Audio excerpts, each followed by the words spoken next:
Nipende kuchukua nafasi hii kumshukuru Mungu wa Bwana wetu Yesu Kristo, ambaye Biblia inasema ni Baba wa utukufu, na neno la Mungu linasema ndani yake tunaishi, ndani yake tunaenenda, na ndani yake tuna uhai wetu.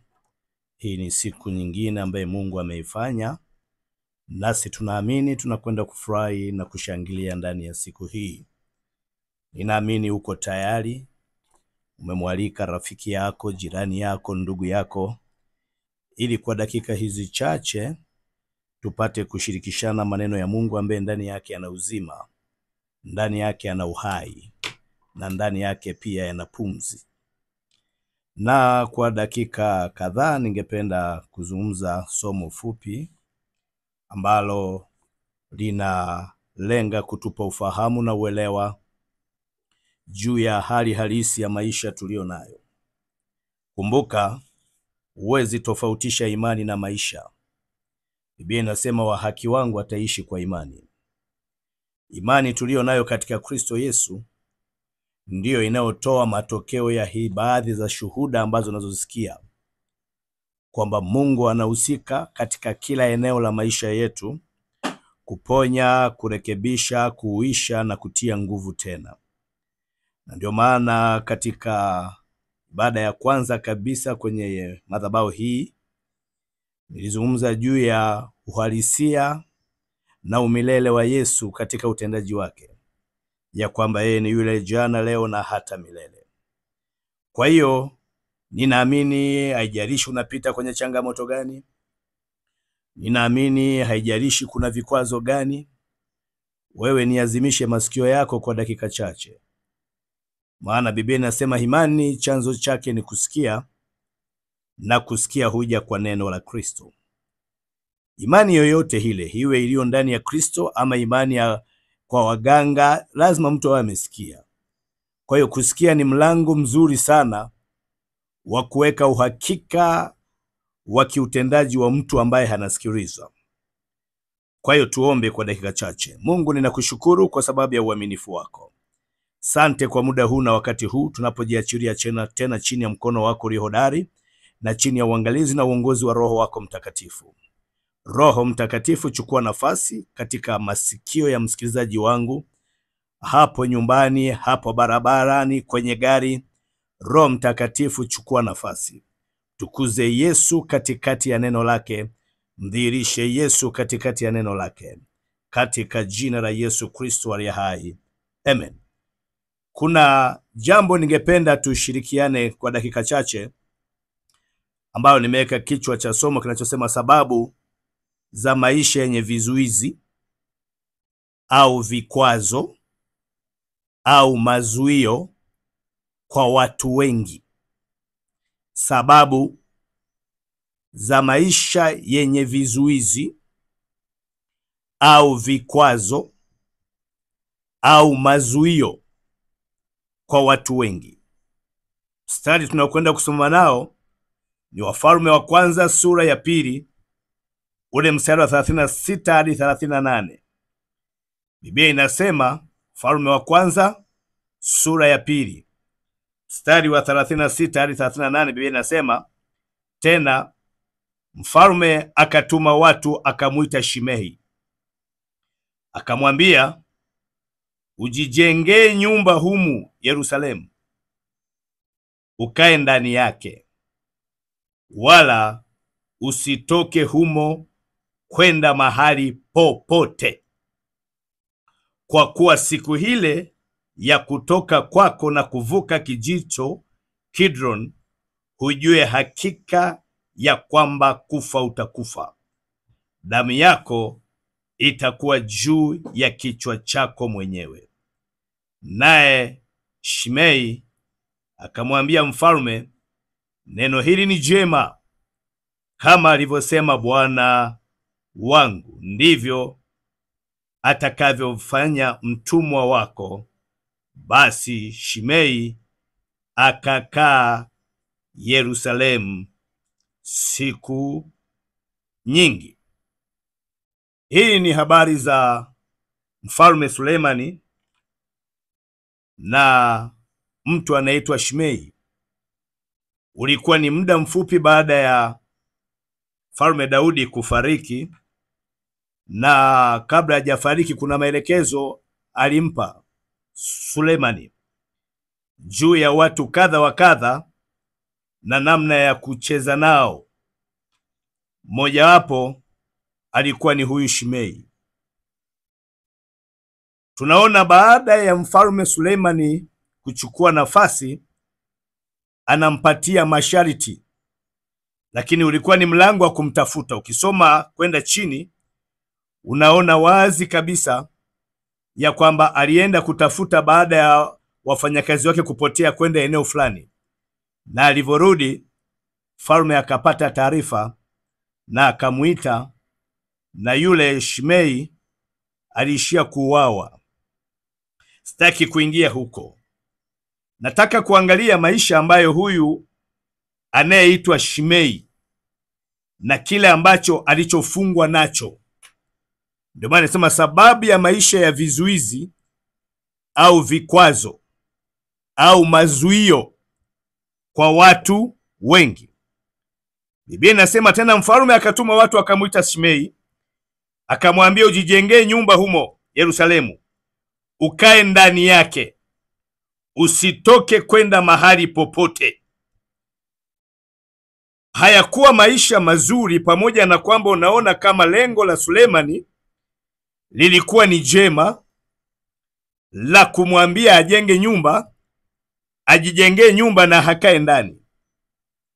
Lakini haikutosha tu kujenga nyumba, lakini aliambiwa asitoke kwenye nyumba hiyo kwenda mahali popote pale, na akapewa katazo kwamba siku akitoka kaenda tofauti na lile eneo, hakika hatauawa. Kumbuka huyu Shimei, haya yalikuwa ni maisha yake ambayo yalikuwa ni maisha ya kudumu. Ya kudumu kwa namna gani? Hakuambiwa hatoke kwenye lile eneo. Muda wote aliyokaa kwa kipindi chote cha utawala wa Sulemani, yeye alipaswa kukaa pale pale.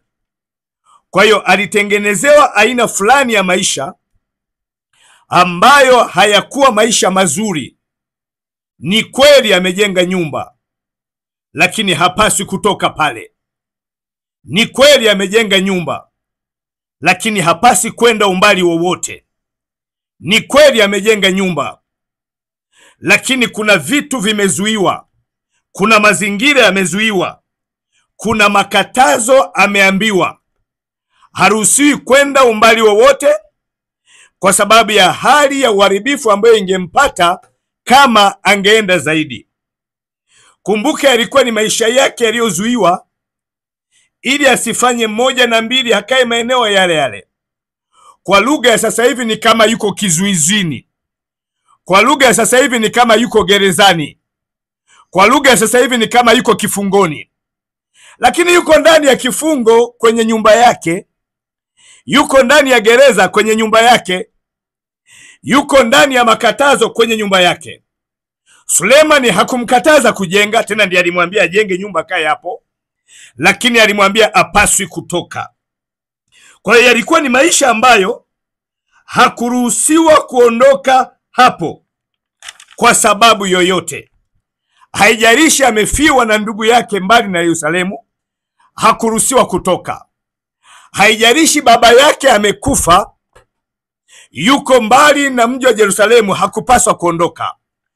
Halizuiwa kutoondoka kwa sababu yoyote ile, na kwamba kila akijaribu kuondoka alikuwa anahatarisha maisha yake. Kwa hiyo huyu Shimei aliishi hali ya kukosa kwenda hatua moja kwenda hatua nyingine. Ilikuwa ni maisha magumu ambayo aliyewekewa.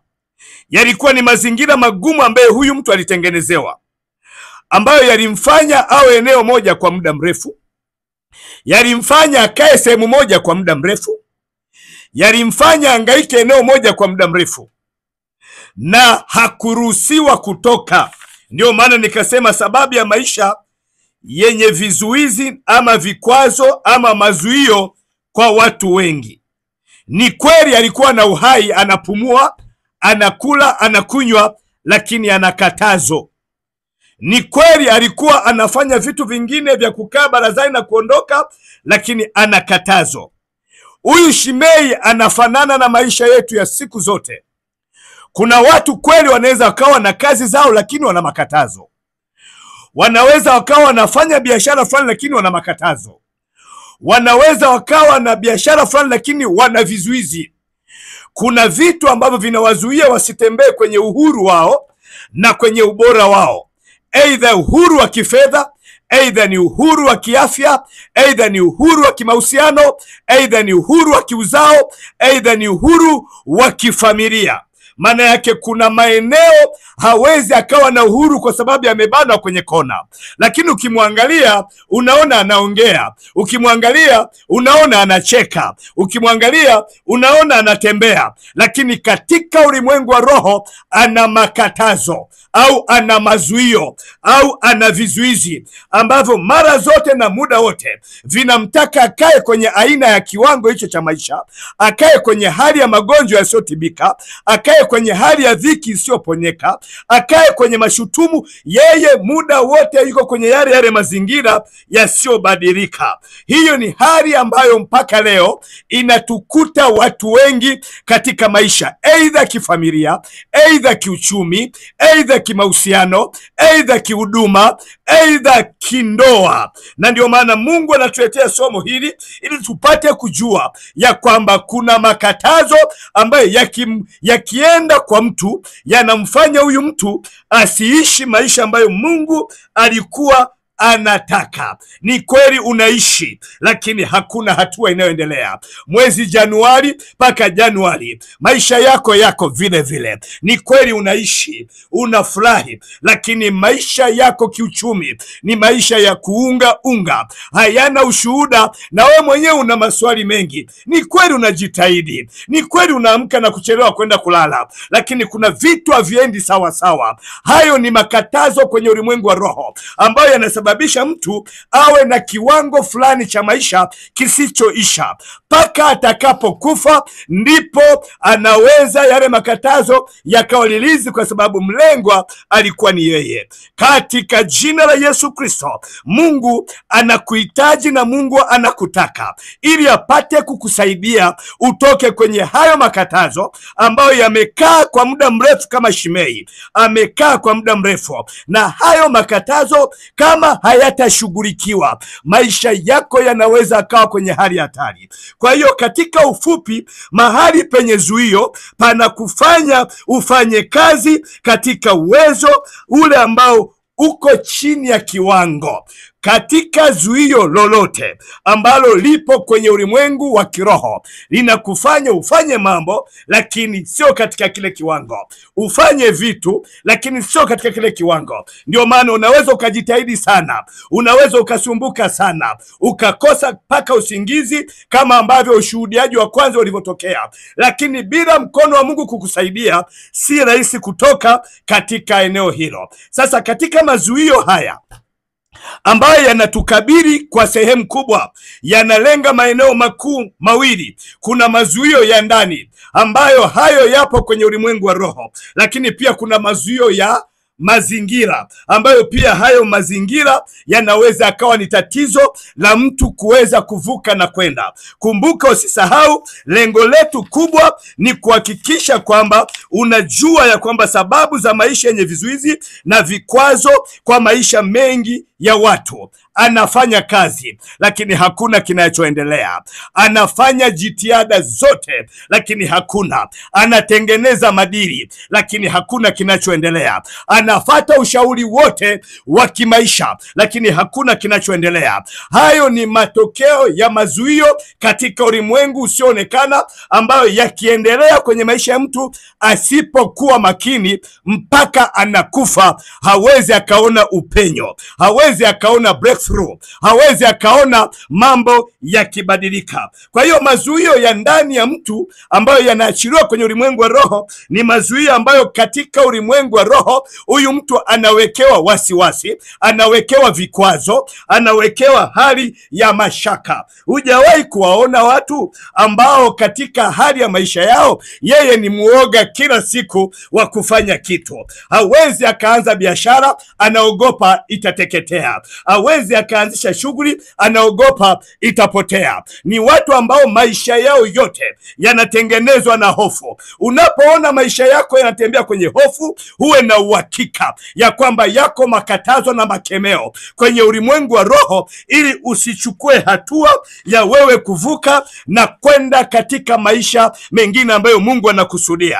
Kumbuka, hofu ina adhabu kwa Mungu. Hofu, mwenye hofu hajakamilika katika pendo. Kuna watu siku zote anataka kufanya kitu, anaogopa, ana hofu ya jana, kwamba jana nilijaribu nikashindwa, juzi nilijaribu ikashindwa, nilijaribu biashara fulani ikashindikana. Yeye anatembea na jana yake leo. Huyu mtu wa namna hiyo huwe na wakani katazo ambalo linatembea kwenye ulimwengu wa roho kumzuia asiende mbele na kujaribu kufanya kile ambacho Mungu anakusudia apate kufanya. Lakini kuna watu wana hofu ya kesho, anakuwa na hofu ya kesho kwamba nikijaribu itakuwaje, labda sitapata wateja, labda sitapata watu, labda hawatakuja kununua. Huyu ni mtu ambaye ndani yake kuna hali ya kuogopa ya kesho yake. Huyu mwingine anaogopa jana alivyoshindwa. Huyu mwingine anaogopa kesho, nikiweka biashara yangu hapa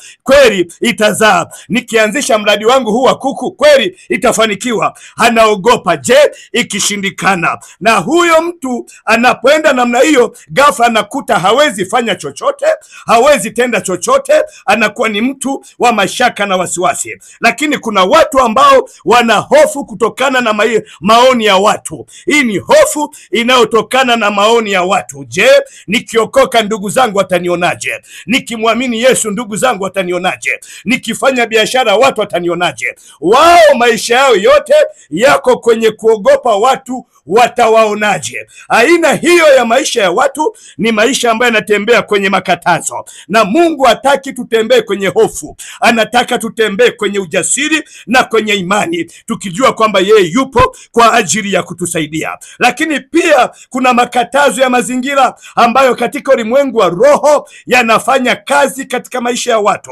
Wanaogopa kutokana na magonjwa, wanaogopa kutokana na hali ya maeneo wanayofanyia kazi. Hapo pia huwa kuna makatazo. Unaweza ukasema hiyo unaipata wapi? Angalia wana wa Israeli walipokuwa wanakaribia mji wa Yeriko. Biblia inasema malango ya mji yalifungwa kwa sababu ya hofu ya wana wa Israeli. Unakuta kuna malango ya biashara yanafungwa kwa sababu ya wana wa Israeli, ama watu wa Mungu waliokoka. Unakuta ni vizuizi ambavyo vimelenga aina fulani ya watu.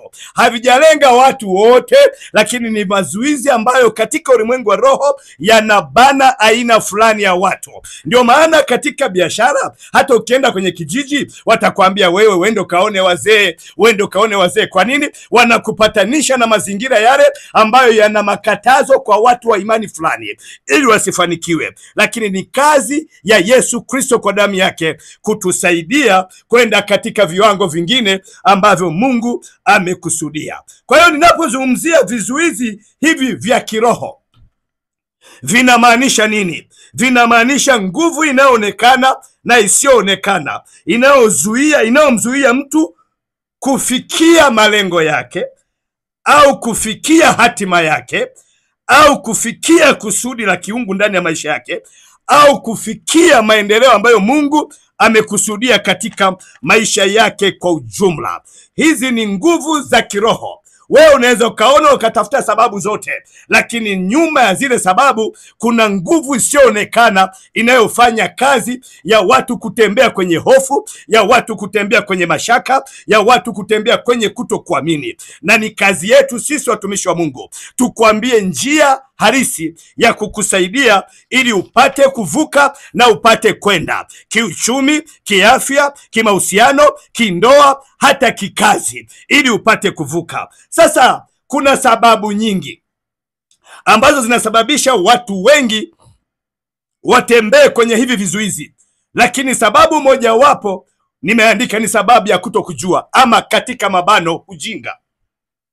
Si watu wengi wanajua kwamba nguvu kubwa ya shetani si uchawi wala si ushirikina. Nguvu kubwa ya shetani ipo kwenye kutokujua kwa mtu.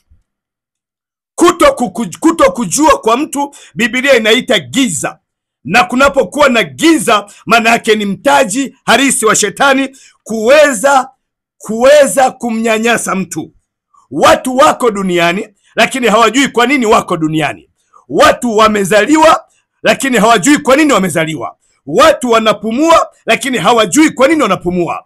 Watu hawajaamua kuungana na Mungu wao na kujua sababu hasa ya kwa nini Mungu amewaweka duniani. Kwa hiyo unakuta wanatumia nguvu zao wao wenyewe ambazo zinakuwa hazina maana kwenye nguvu zisizoonekana. Kwa hiyo sababu ya kwanza ya watu ni kutokujua nini Mungu amewafanya wakae duniani. Sababu ya pili ni nguvu za giza ambazo zipo duniani.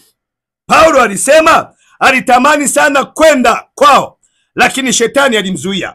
Kwa hiyo unaona, yapo maroho na yako mapepo ambayo kazi yake ni kupinga na kuzuia. Yatazuia biashara, yatazuia familia, yatazuia uchumi, yatazuia kazi, yatazuia biashara yako. Yaliweza kumzuia Paulo, yanaweza yakazuia kila kitu chako. Lakini sababu ya tatu ni kukosa uongozi wa kiungu katika maisha ya watu. Watu wanajiendesha wenyewe. Mpenzi msikilizaji wangu, haujaleta duniani ujiongoze.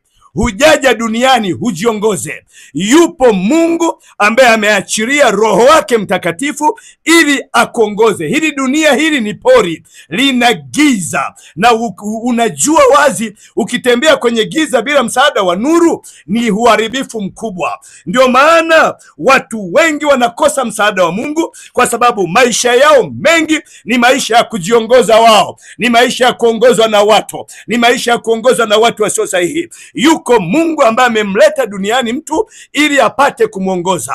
Usiwe na uhuru wako mwenyewe, usiwe na uongozi wako mwenyewe, hutafika mbali. Wanaopenya ni wanaotembea katika uongozi wa Roho Mtakatifu ili maisha yao yapate kuwa. Atakwambia, mwanangu, fanya hili ili usifanye, acha hili ili shika, hapa kuna mtego, hapa kuna hila. Wewe haujui, kwa sababu chanzo cha mafanikio kiko katika Roho na wewe haujui. Ndio maana katika mambo mengi watu wengi wanapochanganyikiwa, wanachanganyikiwa kwa sababu gani? Wanakosa uongozi. Akitegemea akili yake kiferi, anachanganyikiwa, hajui atafanya nini, hajui atatenda nini. Ndio maana tumekuja kukuambia ya kwamba Mungu yupo ambaye anataka wanadamu warudi kwenye mpango wake ili kusudi apate kutembea na ili kusudi apate kuongoza. Mungu hapendi uishi kwenye maisha hayo ambayo kila wakati unajaribu kupanda unashuka, unajaribu kufanikiwa unashuka chini. Ulikuwa umepanda juu unashuka chini, kama unashuka vibaya sana. Mungu hapendi maisha namna hiyo. Ndio maana amelileta somo hili ili upate kujua ya kwamba yeye yupo tayari kukusaidia. Ni maamuzi yako tu ili kusudi upate kuingia kwenye mikono yake apate kukusaidia. Amen. Za maisha yenye vizuizi au vikwazo au mazuio kwa watu wengi. Sawa sawa. Na kama una swali lolote, lakini pia unahitaji maombi, maombezi, ushauri, tutumie meseji yako kupitia 0620764264 0742644361, yani 0742644361 au 0620764264 kwa lolote lile, kama unahitaji maombi, maombezi, ushauri. Ninamshukuru Mungu kwa ajili ya msikilizaji wangu. Cha msingi ni kwamba wamesikia sehemu, na nipende kuwakaribisha katika ibada maalumu ya kesho ambayo inaanza saa 3 tunamaliza saa 7, na ninaamini ukija hautarudi kama ulivyokuja. Tumeona Mungu akifungua watu. Ni mapenzi ya Mungu tufanikiwe katika mambo yote. Ni mapenzi ya Mungu. Si mapenzi ya Mungu tuishi katika maisha ya umaskini, maisha ya magonjwa, maisha ya mateso. Si mapenzi ya Mungu. Mapenzi ya Mungu anatuambia, kwa Gayo mpenzi nimpendaye katika kweli, ninaomba ufanikiwe katika mambo yote na kuwa na afya yako kama roho yako inavyofanikiwa. Kwa hiyo njoo ukutane na Mungu aliye hai. Njoo maisha yako yabadilike. Umesikia shuhuda? Mungu alifanya kwao na kwako pia anaweza akafanya. Usisahau ni Nyakato, njia ya kwenda Mwime, karibu na Father James pale. Utakuta kuna kanisa jeupe imeandikwa International Reconciliation Church. Tuko pale kuanzia saa 3. Karibu, karibu, karibu. Lakini pia kama kuna mgonjwa, mlete ili tupate kumdhihirisha Yesu katika hali ya uponyaji. Mungu akubariki. Amina. Ni mchungaji akihitimisha hivyo kile ambacho Mungu